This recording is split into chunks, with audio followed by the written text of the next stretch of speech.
সেই দিন ছিল সরস্বতী পুজো, তার জন্যে কিন্তু মা খিচুড়ি রান্না করেছিল। খাওয়া দাওয়া করে কিন্তু বেরিয়ে পড়েছি আমি আর দিদি সবার সাথে ঠাকুর দেখবো বলে। মেনলি গেছিলাম মৌপ্রার সাথে, বান্ধবীদের সাথেই বেরিয়েছিলাম। দেখো রেডি হয়ে বেরিয়ে পড়েছে, আর প্রথমে ঠাকুর দেখতে চলে এসেছি। তখনও কিন্তু মৌপ্রা রেডি হয়নি, তার দিদি মৌপ্রাকে রেডি করতে গেছিলো। আমি আর যাইনি, ওইখানে একটা স্কুলে দাঁড়িয়ে দাঁড়িয়ে ঠাকুর দেখছিলাম। আর পাশেই দেখছি আলু কাবড়ি বিক্রি হচ্ছে।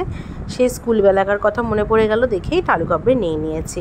এই দেখো ফাইনালি আমাদের স্কুলে চলে এসেছি। তখনও কিন্তু দিদি আসনি, তখন দিদি একজনকে রেডি করছিল। তখনও দেখো আমি আর মোপরা চলে এসেছে, দিদাকে ভিডিও কল করেও দেখাচ্ছিল।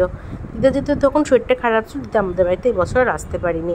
দেখো আমি ভিডিও করতে করতে স্কুলের ভেতরে ঢুকে গেছি। স্কুলটা না অনেকটাই বদলে গেছে, কত কিছু যেন বদলে গেছে। স্কুলে এসে কিন্তু বেশ আগেকার দিনগুলোর কথা মনে পড়ে যাচ্ছিল।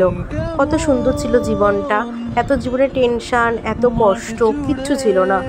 তখন শুধু খেলা মজা এসবই ছিল। হ্যাঁ, অবশ্যই পড়াশোনার জন্য একটা ভয় লাগতো যে পরীক্ষায় কি হবে, আদৌ লিখতে পারবো কি না, আদৌ পাশ করবো কিনা, এসবের জন্য কিন্তু একটা ভয় লাগতো। স্কুলটা কিন্তু আমাদের অনেকটাই বদলে গেছে। প্রত্যেকটা দেয়ালে দেয়ালে কিছু ছবি আঁকা, কিছু লেখা। আমাদের সময় কিন্তু এগুলো কিছু ছিল না।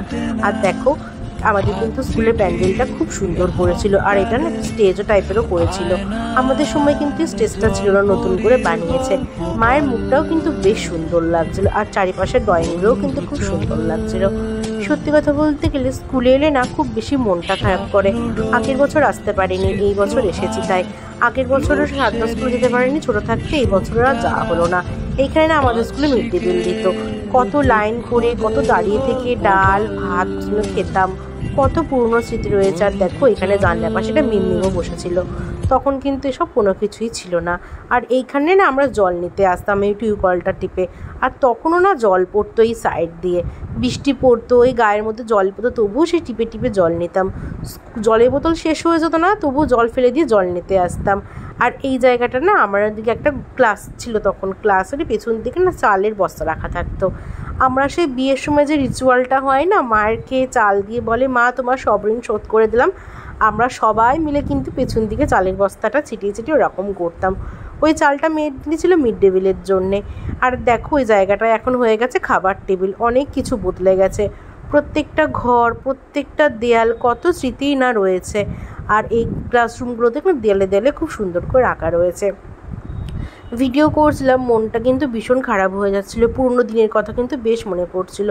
সত্যি কথা বলতে গেলে তখন ভাবতাম যে কবে বড় হব, আর এখন বড় হয়ে যাওয়ার পর ভাবি যে ছোটবেলার জীবনটাই বেশি ভালো ছিল। বড় হয়ে যাওয়া মানেই জীবনে অনেক পরিবর্তন, অনেক টেনশন, অনেক কিছু। ছোটোবেলায় তো এত কিছু ছিল না। আর দেখো ফাইনালি তখন দিদি এসেছে অনেকটাই দেরি করে। আমরা না গেট খুলে ওপরে চলে এসেছি। সত্যি কথা বলতে গেলে কেউ জানতোই না আমরা ওপরে উঠে গেছি।